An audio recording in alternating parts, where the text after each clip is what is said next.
Le pont, c'est compliqué. Vous savez, c'est une longue histoire. Nous sommes autour de la Méditerranée, de la tradition du livre. Mais ce que je vais vous raconter, c'est les 10 premières lignes de la Bible. Dieu crée le monde et la première chose qu'il crée, c'est l'ombre et la lumière, en installant les astres, le soleil, le jour et la nuit.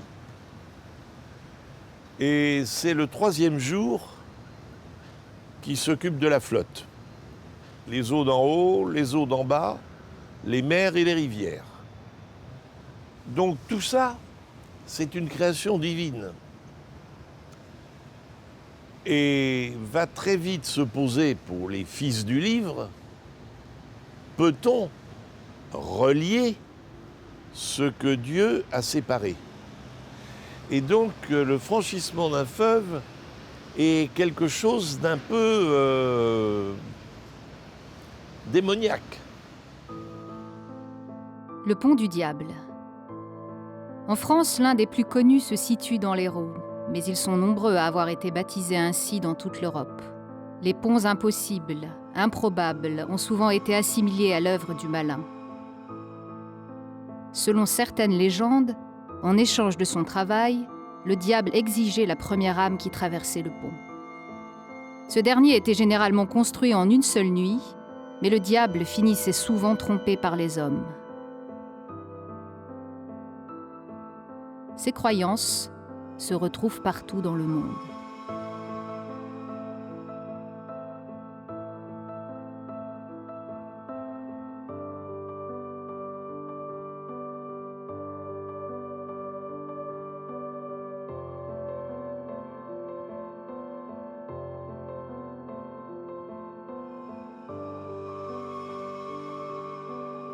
L'effondrement des premiers quais, passerelles ou ponts, était donc interprété comme une vengeance divine pour avoir osé défier l'ordre établi.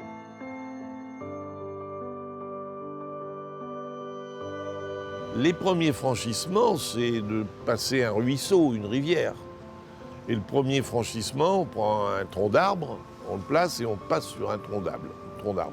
Et c'est l'aménagement de ce tronc d'arbre qu'on va raboter, auquel on va mettre une lisse, et puis très rapidement, on mettra une pierre au milieu et on mettra 2 troncs d'arbres. Enfin, les ponts, ce qu'on voit ici derrière moi, c'est une suite de tâtonnements.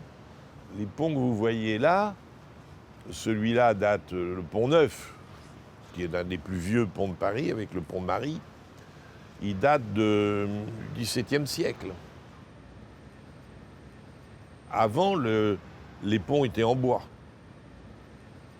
Donc, ils étaient faits pour être emmenés par les crues, quoi. Les gens avaient l'habitude de faire et de défaire les ponts.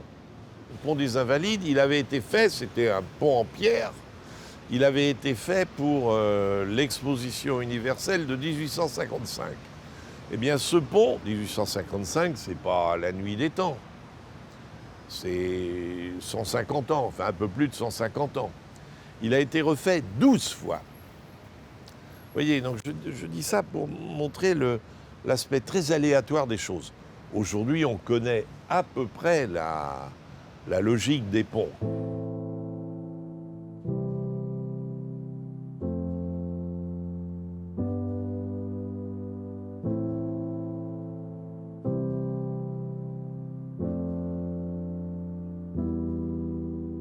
D'abord, avant les ponts, il y avait des gués.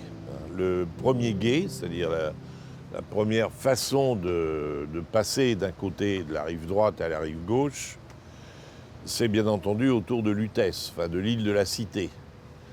Et vous avez un pont qui porte le nom de Petit, le Petit Pont, c'était l'endroit du gué. Pour qu'il y ait gué, il ne faut pas qu'il y ait une très grosse profondeur d'eau.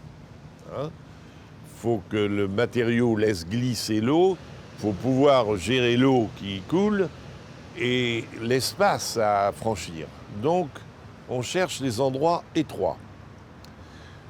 C'est compliqué, parce qu'un endroit étroit est facile à franchir quand il n'y a pas de courant, Mais dès qu'il y a du courant, l'endroit étroit devient torrentiel. Et donc, ça emporte tout. Donc, c'est très compliqué. Mais dès que les gens ont compris ça, ils ont commencé à faire des arches pour franchir. Là, ils pouvaient faire des arches, c'est-à-dire laisser passer l'eau, faire passer les gens, passe pas dans le même sens, et penser en permanence à la force du vent. Car le vent qui s'engouffre et qui prend un tablier de pont embarque tout. Donc c'est un ouvrage très technique, très technique, dont les techniques vont évoluer petit à petit. Pendant un premier temps, on fait des piles très lourdes pour pouvoir porter, puis on se rend compte que des piles lourdes, ça ne fonctionne pas. Donc on va donner aux piles des formes de bateaux. C'est-à-dire en amont, on fait comme un bateau, il y a une proue, c'est pointu, et puis derrière, c'est rond, c'est plus confortable. Et on le voit très bien, voilà.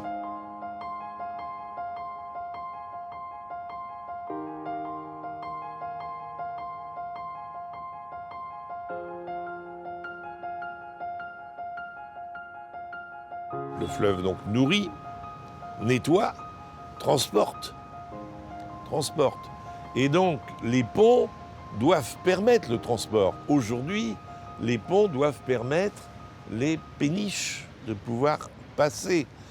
Donc, il y a une relation étrange entre le fleuve et la ville, dont le pont est la synthèse. Le pont ne vient pas clore la ville, le pont est toujours à la genèse d'une organisation très précise de la ville.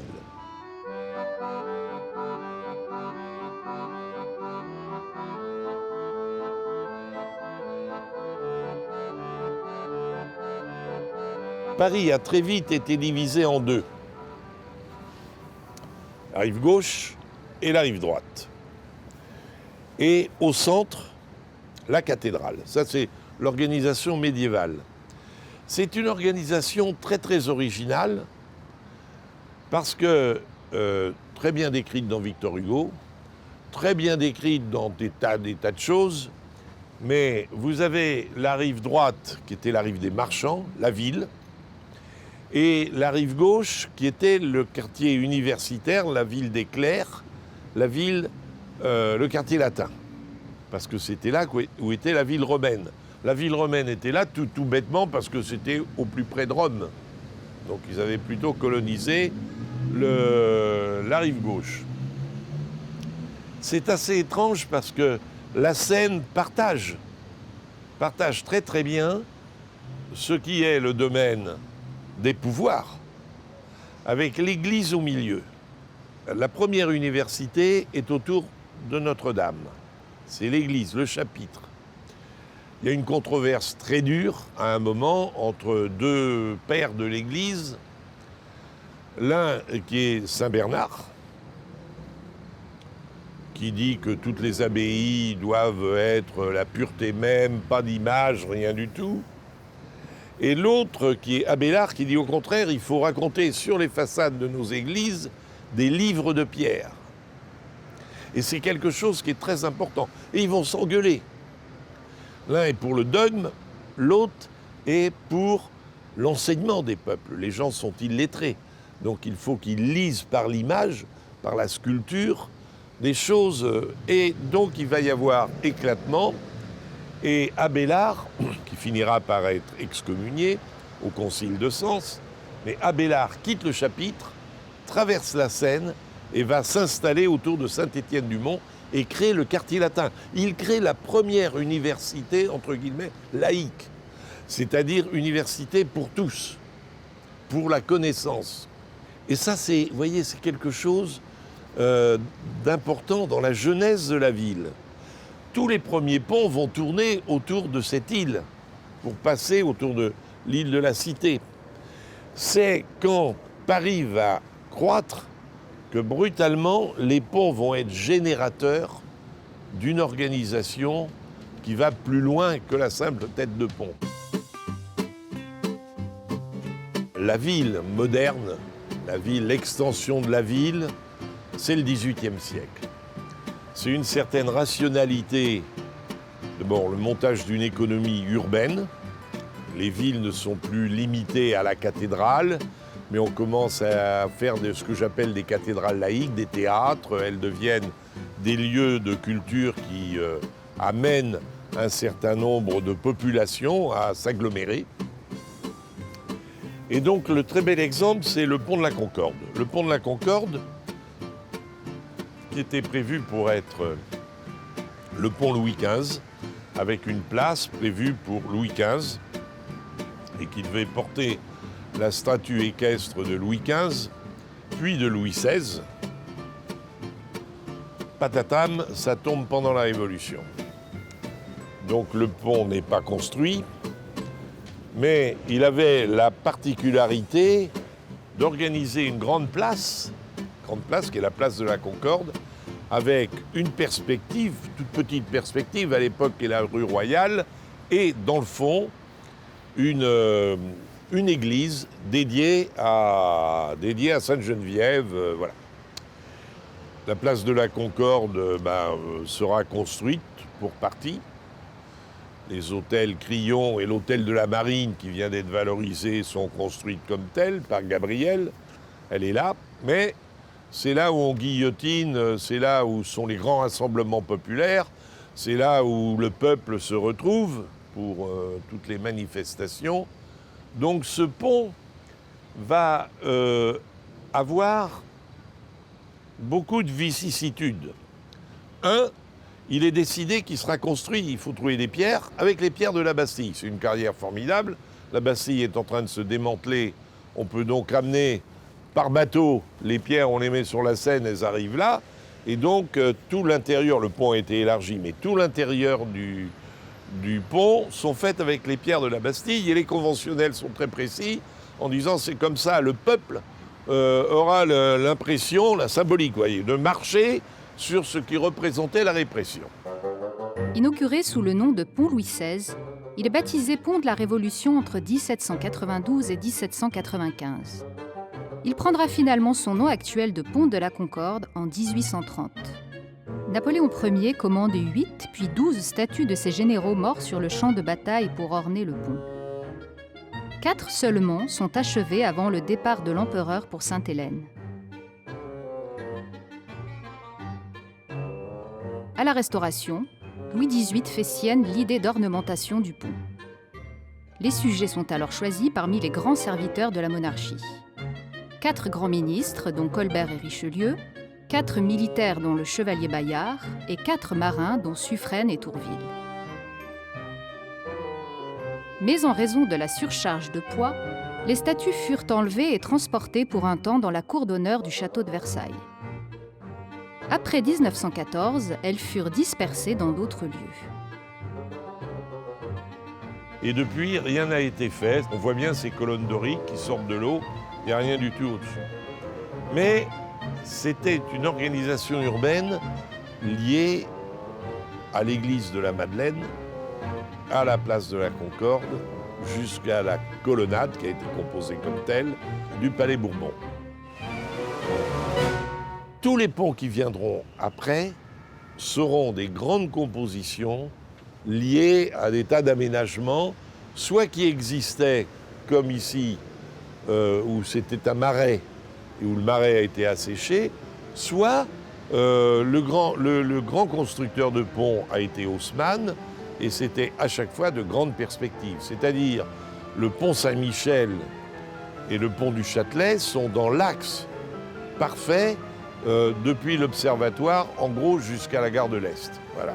Ça conditionne pratiquement un grand nombre d'arrondissements de Paris.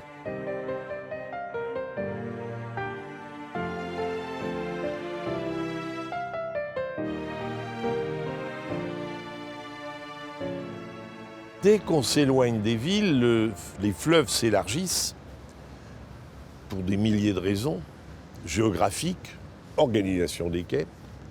Et donc des tas de ponts sont faits à la limite des villes. Quelque part le Pont Neuf, qui est à la limite de la ville médiévale d'Henri IV.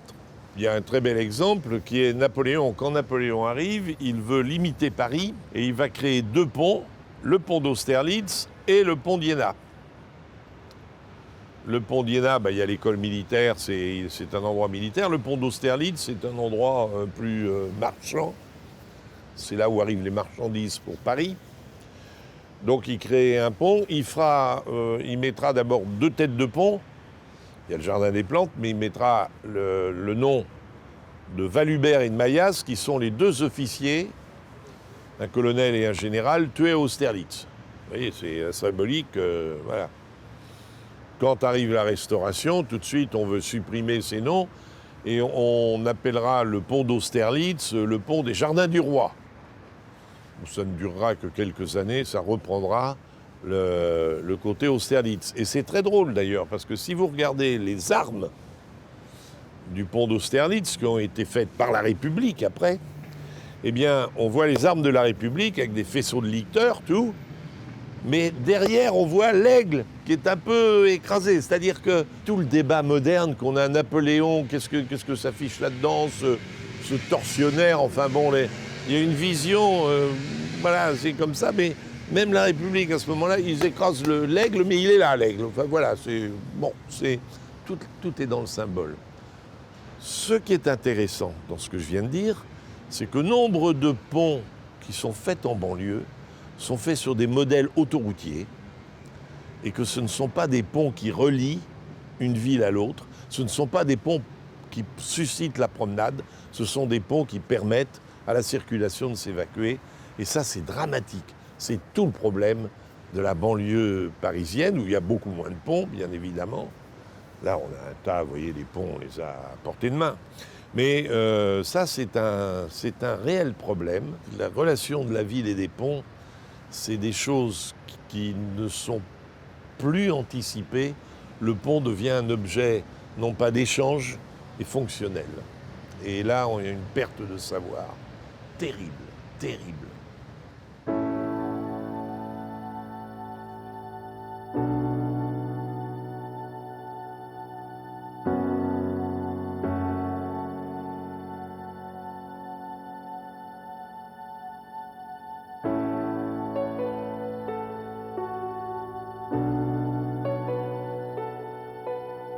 Dans l'histoire de la mise en valeur des quais, on ne raconte pas. Autant en surface, on vous dit pont, on donne le nom des ponts, autant au niveau des quais, ça ferait une promenade, les gens iraient, on pourrait raconter les ponts, qui les a faits, à quel moment, à ce à quoi ça correspond, les détails architecturaux, les décorations, tout ça. C'est des choses où les gens sont... c'est éducatif. Ça apprend le fleuve. Eh bien, la particularité de l'aménagement des quais, ça ne parle nulle part du fleuve, nulle part des bateaux qui sont là, et pas du tout des ponts qui sont la genèse même de Paris.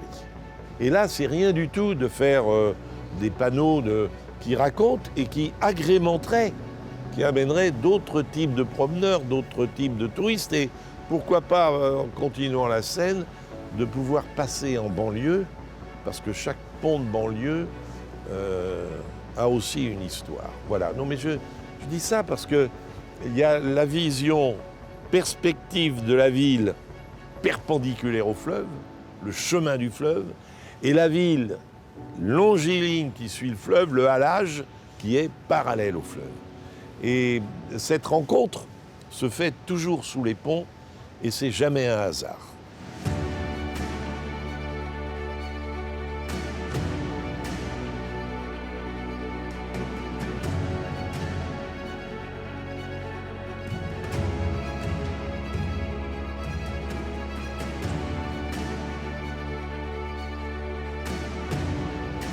La relation entre la ville et ses ponts est donc chargée d'histoires humaines, politiques et architecturales.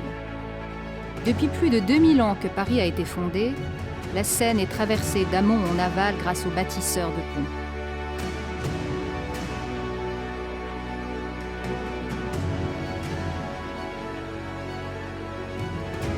Voici l'histoire singulière de quelques-uns des 37 ponts qui ornent la Seine dans l'enceinte parisienne.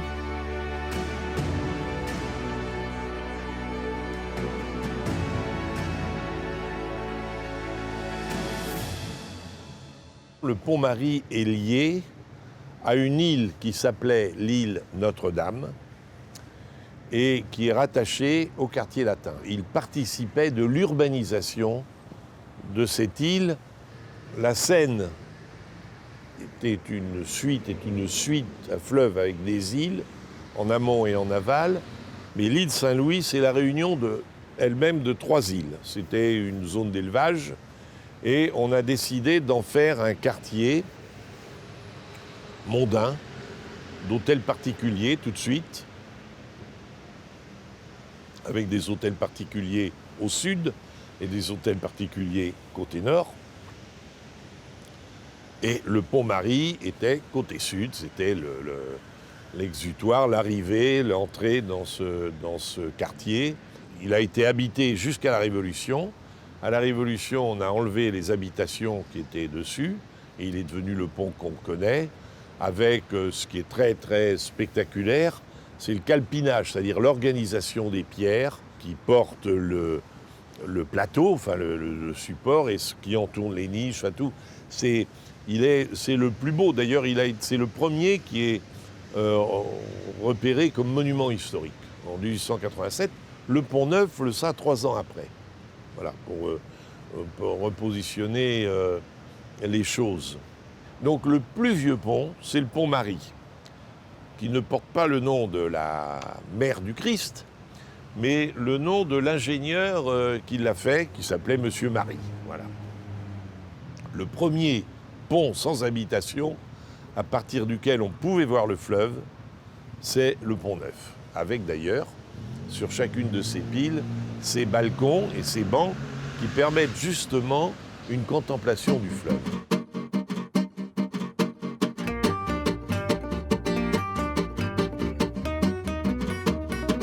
Le Pont-Neuf, c'est une première manifestation urbaine, réelle.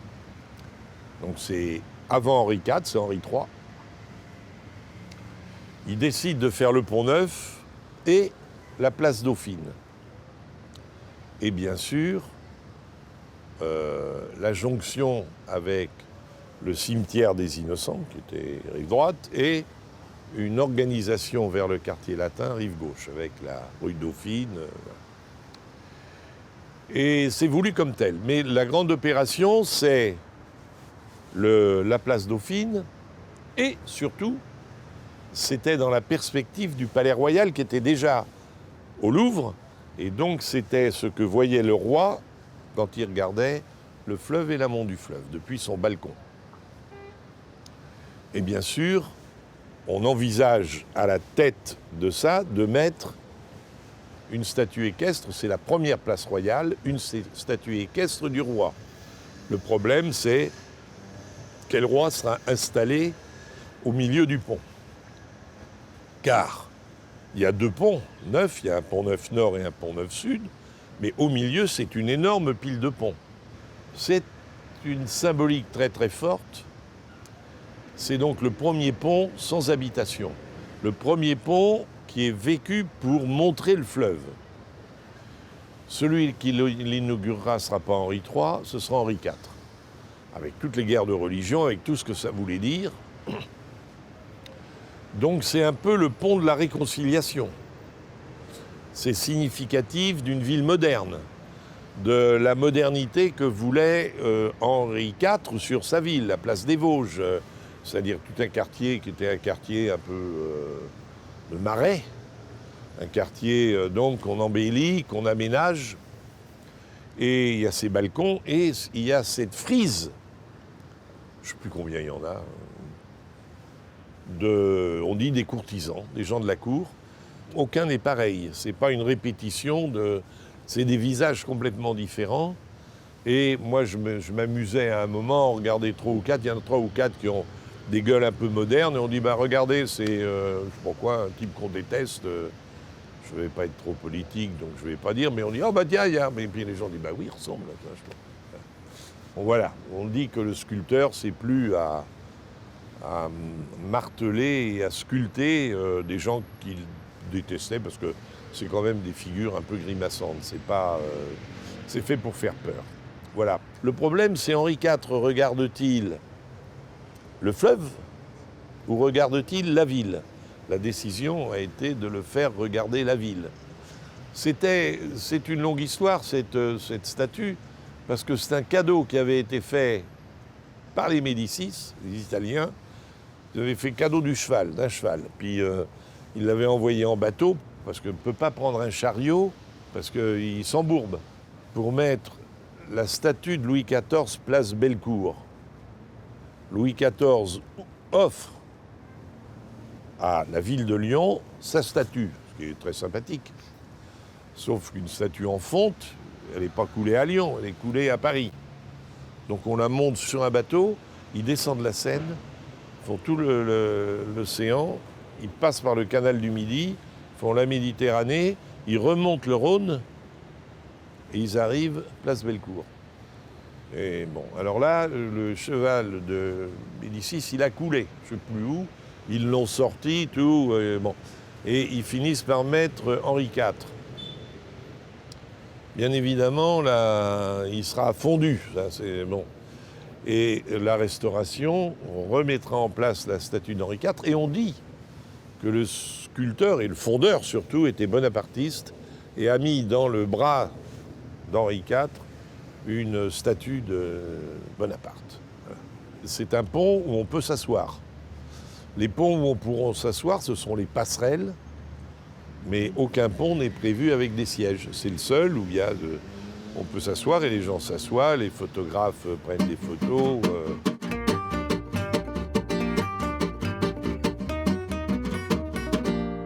Le ponton double a été commandé par l'Hôtel-Dieu. Donc l'Hôtel-Dieu se bâtit de l'autre côté, ils récupèrent leur chapelle qui était Saint-Julien-le-Pauvre, le parc, le jardin, le square Viviani, c'était l'Hôtel-Dieu, tout ça ils soignaient les gens, car les cathédrales fonctionnaient cultuellement, intellectuellement avec des écoles qui étaient attachées aux cathédrales et des centres de soins. Vous aviez auprès de toutes les cathédrales, les vieilles cathédrales médiévales, des hôtels-dieux, car les gens venaient aux cathédrales pour se faire soigner, pour le miracle. L'Hôtel-Dieu était le seul hospice, hôpital en cœur de ville. Tous les autres, comme Saint-Lazare, étaient hors les murs pour arrêter les maladies, pour confiner les gens hors la ville. Les lépreux, les malades, les pestiférés, hors la ville. Seul l'Hôtel-Dieu était en cœur de ville et soignait les gens en se servant de l'eau de la Seine d'ailleurs. Il les lavait, etc.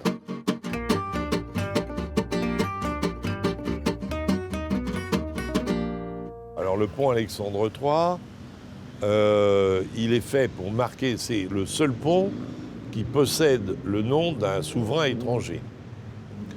Le seul. C'est pour fêter les relations particulières entre la France et la Russie. C'est tout un aménagement, c'est la récupération et l'assainissement de tout ce marais des Invalides, car le pont des Invalides est décalé, il est au-delà, parce que comme il y avait les marais, il fallait passer par le côté pour aller sur la rive, de la rive droite à la rive gauche. Donc ce pont, je l'ai dit, c'est un pont techniquement qui est intéressant, avec ses deux colonnes quand il est vert, et il met en valeur les armoiries de la Russie et de la France, en fêtant deux fleuves, la Neva et la Seine. Voilà, le pont Alexandre III, une seule arche. On va lancer une arche rive droite et une rive gauche, et il y a deux piles de pont assez conséquentes avec des escaliers. C'est dans le cadre de l'exposition de 1900. Et vous avez ces gros piliers, ces 4 gros piliers, avec ces statues qui sont dorées, à la feuille d'or. Hein. Et alors on se dit, c'est une décoration. Eh bien, détrompez-vous. Ces 2 piliers ont une fonction mécanique dans l'organisation du pont. Ça s'appelle un cantilever. C'est-à-dire que c'est un poids qui permet d'alléger la rencontre des deux arches qui sont marquées et cachées derrière ces deux armes, ces deux symboles qui représentent la Neva et la Seine. Là, de notre côté, c'est la Neva, on voit. La Neva, le fleuve de Saint-Pétersbourg. Et le pont est un des plus bas au-dessus de la Seine. Alors, ce pont, il est dans une perspective très précise entre les Champs-Élysées et les Invalides. Et pour que la perspective soit réelle, il faut que le pont soit le plus plat possible. Aujourd'hui, si vous voyez les ponts modernes qu'on fait économiques en béton, souvent on fait des ponts pour permettre à la navigation de passer dessous, et donc on casse cette perspective. Je connais à Nantes un pont qui porte le nom de la Duchesse Anne, qui est un pont ridicule parce que c'est un dos d'âne et on ne voit pas, c'est entre l'île de Nantes et ce qui était le quartier du Sanitat, qui était un vieux quartier portuaire, justement l'endroit où on mettait les gens en quarantaine, et vous avez ce pont à dos d'âne qui est d'un ridicule profond. En vélo, il est infranchissable et en voiture, et on ne voit pas. L'architecte, l'ingénieur, a cherché le pont le plus bas. Ce qui en fait celui qui a le tirant d'air, c'est-à-dire ce qui se passe entre l'eau moyenne et le clé de voûte, le plus bas. Il est très très bas. Et donc les bateliers le savent bien, il faut le prendre le plus possible dans l'axe parce que les autres ponts ont plus d'air et sont plus faciles à franchir. Voilà. Il y a une chose qui est très importante, c'est que les 4 statues que vous voyez de chaque côté, c'est les sciences, l'art, le commerce et l'industrie. C'est le 19e siècle, c'est tout ce que ça porte, au-delà de l'aspect politique de l'amitié franco-russe, qui est quelque chose de très fort. Mais très vite, ce pont, qui ne sera déclaré monument historique que très très récemment, en 1975 seulement. Mais pendant très longtemps, il sera vécu comme rococo. Et quand vous avez en 1924 l'exposition des arts décoratifs, qui va se faire un peu tout autour de ça, Paul Poiret achète 4 péniches en ciment armé, et comme ce pont l'ennuie, il l'entourera de tissu, il habillera un peu avant Christo, avant ce que fera Christo au pont Neuf, en disant les arts déco ne peuvent pas se faire avec un truc aussi rococo et aussi moche que ça. Aujourd'hui, un pont, vous voyez, des modes, c'est vraiment... et ça, je trouve ça... la symbolique, c'est une force, c'est-à-dire quelque chose aimé, haï, aujourd'hui aimé, tout le monde dit c'est formidable. Et alors, tout est rehaussé à la feuille d'or. Et ce qui est remarquable, on ne les voit pas, mais c'est les candélabres qui sont dessus. Tout est dessiné, c'est vraiment 1900, c'est une moderne style. C'est un pont qui a été dénoncé par les esthètes du moment, et pas n'importe lesquels. Paul Poiret, quand même, c'est quelqu'un qui avait un goût sur la mode, sur le mode de s'habiller et tout, et il détestait ce pont. Voilà.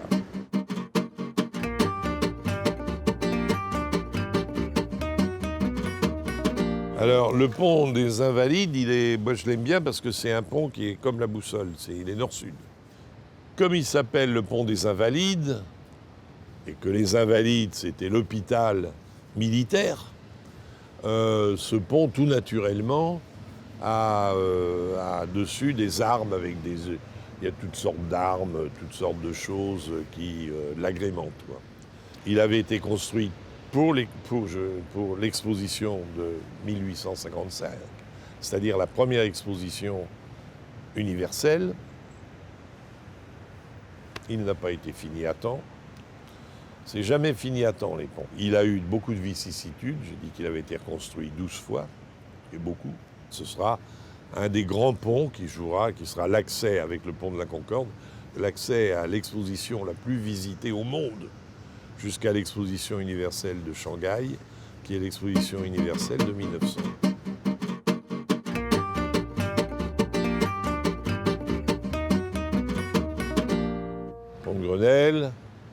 On est après le pont d'Iéna. Il y a la tour Eiffel qui est programmée, qui est en construction. Il y a l'atelier de Bartholdi qui est juste derrière le pont de Grenelle.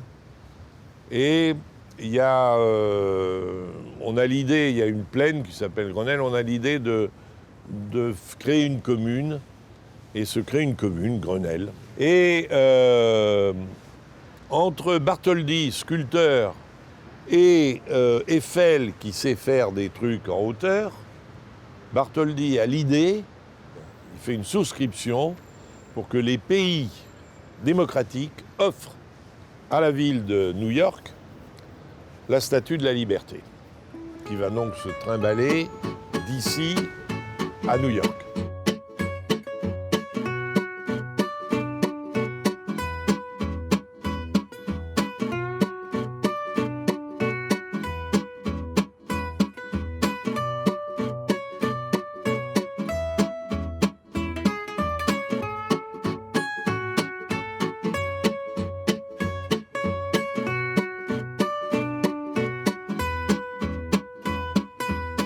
« 1886, la statue, 1889, la tour Eiffel, et quelques temps après, des amateurs américains disent « Allez, ils sont vachement gentils, la France, on fait une reproduction qu'on va leur offrir. » Donc l'Amérique nous offre une reproduction de la Statue de la Liberté.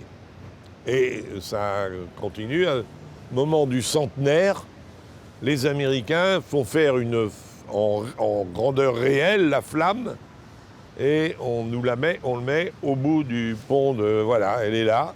C'est très drôle parce qu'il y a un côté un peu un rêve américain à cet endroit-là qui fait que le front de Seine, l'avenue de Grenelle, là, qui est là, est jumelé avec la 5e avenue de New York.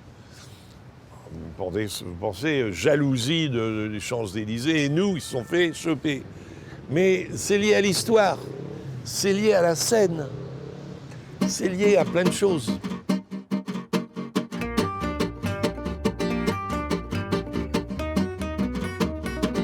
Greiffen, c'est une victoire. C'est une victoire, c'est la victoire du corps expéditionnaire français pendant la Seconde Guerre mondiale. Ça a été essentiel dans la retraite de Rommel. C'est à partir de là qu'il a commencé, son armée d'Afrique a commencé à se replier sur la Tunisie et à arrêter d'essayer d'aller vers les puits de pétrole du Moyen-Orient. Et donc c'était essentiel. Et c'est un lieu, c'est un puits. Bir, c'est un puits. Hakem, c'est un lieu dans le désert. Moi je dis c'est un pont infernal. C'est un pont des images. Il porte le métro. Mais étonnamment, d'un côté, c'est le métro aérien qui arrive, et puis il va s'engouffrer dans la colline de Passy, là. Donc on va rentrer dans les enfers, là, voilà, d'un côté. Donc soit on arrive des enfers, et tout d'un coup c'est la lumière, et soit c'est dans l'autre sens, voilà. Ça a servi de décor à des tas de films, Bertolucci, Wim Wenders, Modiano. Voilà. Et si vous allez voir la décoration de ce pont, les buffleteries, les armes, c'est pas la Neva ou la Seine comme ici, c'est pas des armes, des lauriers, des boucliers, des aigles ou des blasons. C'est des forgerons qui sont en train de rifter des plaques sur le pont. Et ça, c'est vraiment étonnant. Il y a un côté un peu infernal, un peu vulcain des choses. C'est un vrai pont du diable. Il est fait pour le piéton, normalement. Cette galerie couverte devrait être un passage par temps de pluie de la rive droite à la rive gauche, mais pas du tout. Si les gens le traversent, ils se mettent côté Seine, mais pas... Aujourd'hui, on en fait une piste cyclable. Très peu de vélos l'empruntent comme piste cyclable. C'est pas un chemin naturel. Parce que ça part de rien et ça mène à rien. Les ponts, ils partent de quelque chose vers autre chose. Le métro, lui, il vient, il part, on sait ce qui lui arrive. Mais nous, en dessous, la piste cyclable, qu'elle arrive des quais ou qu'elle arrive des trottoirs, elle est obligée de passer en angle droit et aucun cycliste ne voit la commodité, d'autant qu'au-delà de l'autre côté, c'est très compliqué pour se réintroduire dans la circulation. Donc, c'est une piste cyclable et pour piétons, et il n'y a ni cycliste ni piétons.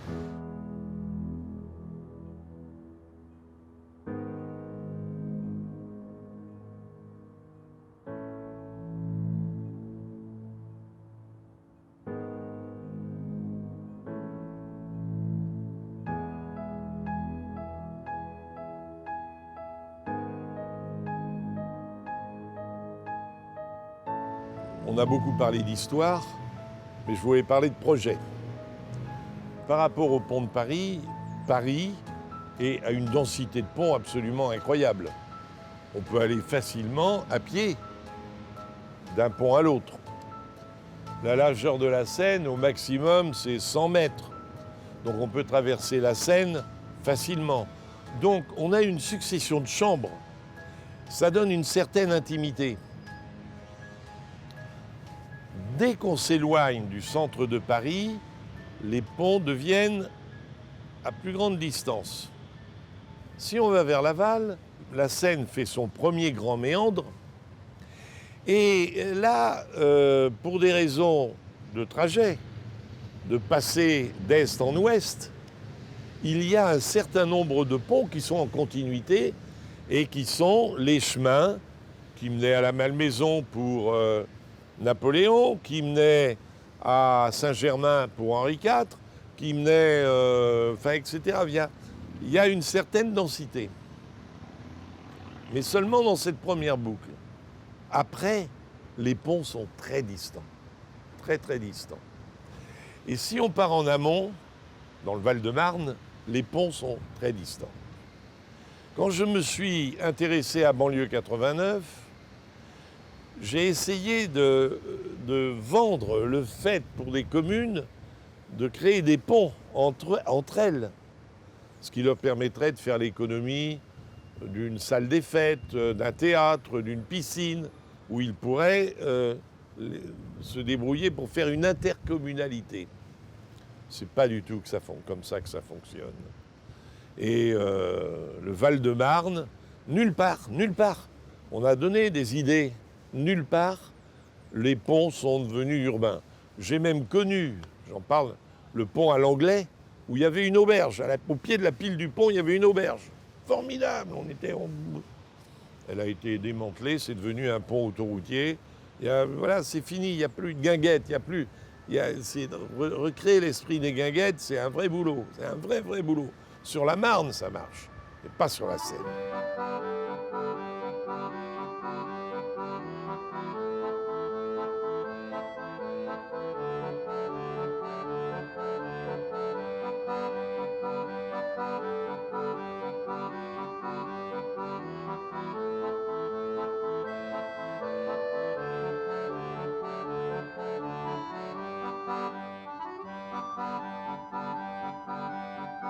Quand on a fait le projet du Grand Paris, avec Jean Nouvel et Jean-Marie Dutilleul, j'ai tout de suite fait la topologie des ponts sur l'Île-de-France. Là, il n'y a pas photo. Il n'y a aucune connexion. Et bien évidemment que le Grand Paris, un des supports du Grand Paris, c'était de faire des ponts qui joignent les rives gauches et les rives droites. Quel boulot! Tout le monde dit oui, c'est pas bête, mais qui crée le désir? Souvent, c'est des limites départementales. De toute façon, on n'a pas envie de parler avec le clocher d'en face.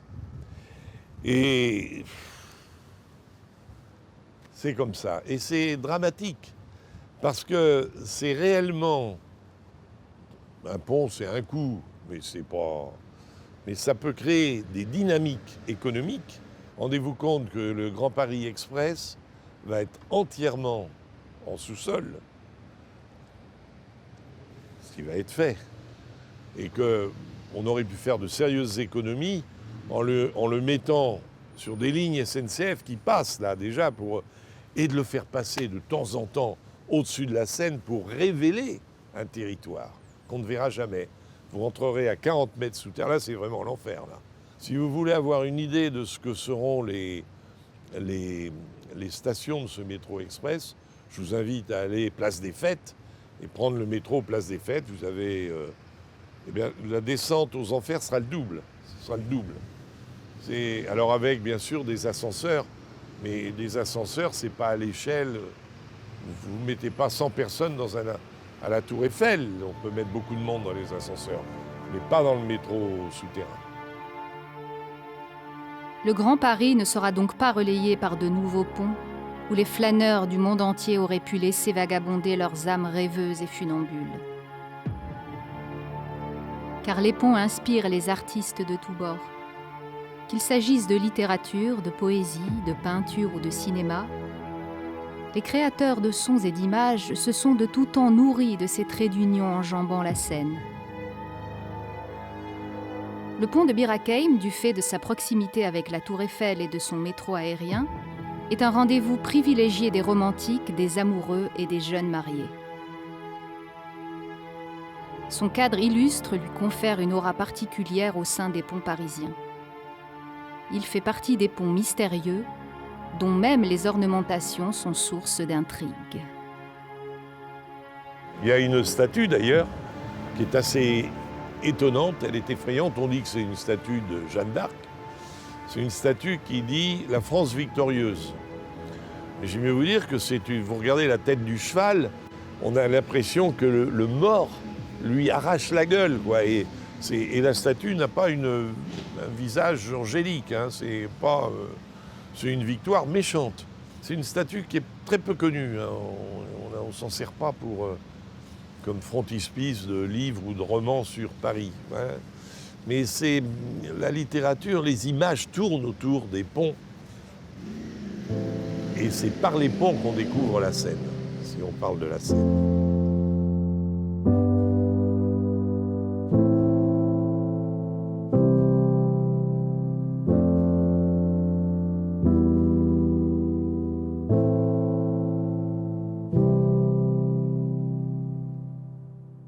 Le corps des ponts et chaussées a été créé par Louis XIV parce qu'il pensait que c'était un corps qui devait rendre la circulation dans tout le royaume viable.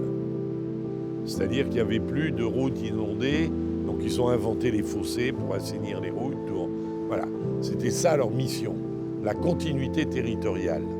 Eh bien, malgré la malédiction biblique qui nous empêche de franchir les fleuves, on devrait justement les franchir pour créer de la cohésion.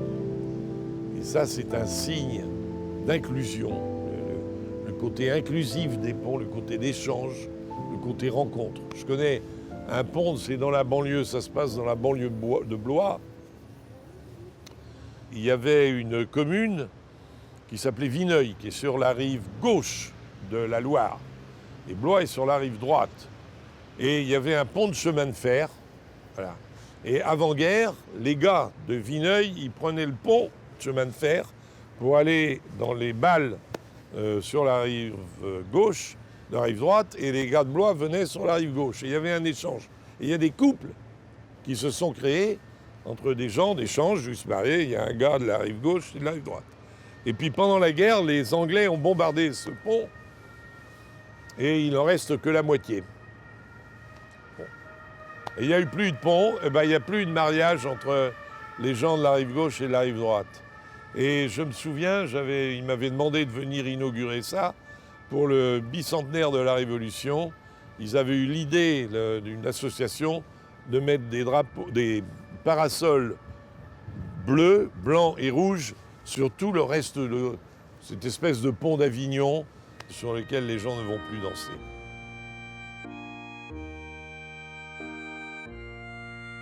Sous le pont Mirabeau coule la Seine, et nos amours, faut-il qu'ils m'en souviennent, la joie venait toujours après la peine. Vienne la nuit, sonne l'heure. Sous le pont Mirabeau coule la Seine et nos amours. Faut-il qu'ils m'en souviennent. La joie venait toujours après la peine. Vienne la nuit, sonne l'heure. Les jours s'en vont, je demeure. Les mains dans les mains, restons face à face, tandis que sous le pont de nos bras passent des éternels regards l'onde s'y lasse. Vienne la nuit, sonne l'heure. Les jours s'en vont, je demeure. L'amour s'en va comme cette eau courante. L'amour s'en va comme la vie est lente et comme l'espérance est violente. Vienne la nuit, sonne l'heure. Les jours s'en vont, je demeure. Passent les jours et passent les semaines. Ni temps passé, ni les amours reviennent. Sous le pont Mirabeau coule la Seine. Vienne la nuit, sonne l'heure, les jours s'en vont, je demeure.